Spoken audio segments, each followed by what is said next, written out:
is Erin Parker Billings, and my topic for my informative speech is bioluminescence. This right here is a video by National Geographic that I'm using as my visual. These are examples and videos of bioluminescence occurring in the natural world.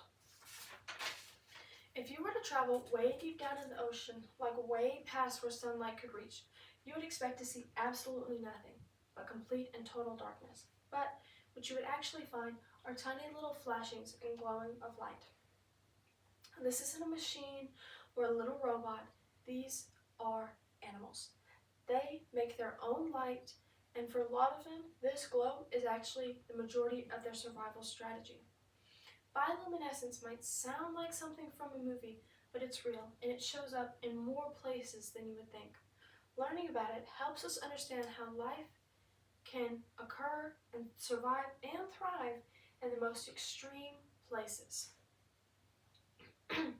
I first got interested in bioluminescence after watching a video like this one about glowing sea creatures. And then I wondered, how do they do that? How does this even happen? So I decided to look further into it. I used sources like the National Oceanic and Atmospheric Administration, and I also used a marine biologist, Dr. Edith Wilder. This helped me understand how animals can make their own light and why it matters. Today, I'm going to explain to you how bioluminescence helps living things communicate, avoid predators, and attract mates. Let's start with how common it is. According to the National Oceanic and Atmospheric Administration, about 76% of deep sea creatures can produce bioluminescence. So basically, the animals that live down there, majority of them can do bioluminescence and create their own light.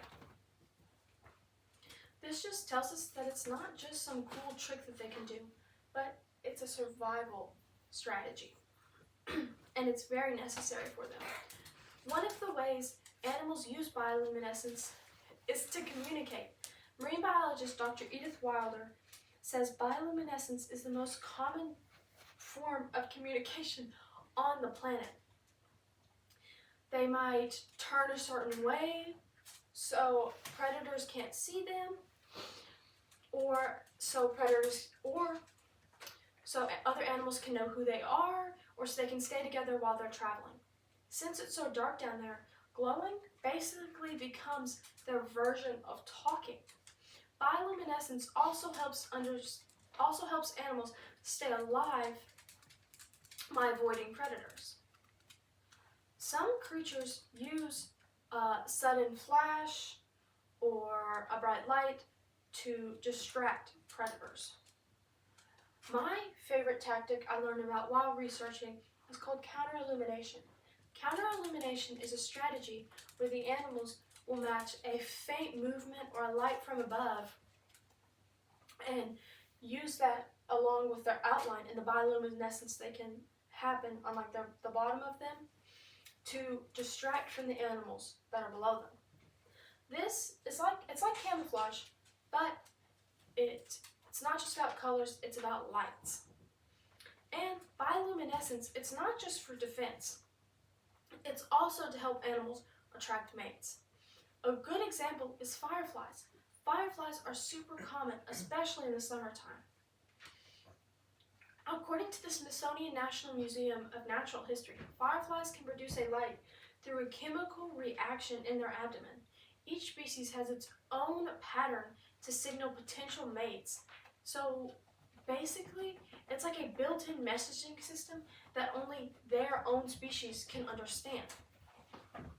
Now that we've looked at how bioluminescence works, we can see why it's important. First, it's super common in the deep sea because they need it to survive. They also use it to avoid predators, and they can also use it to help attract mates. Then we talked about how it works, and how useful it is for them. Bioluminescence might look super pretty and magical, but it's actually a major survival tool. It also helps them thrive in some of the most difficult places in the world.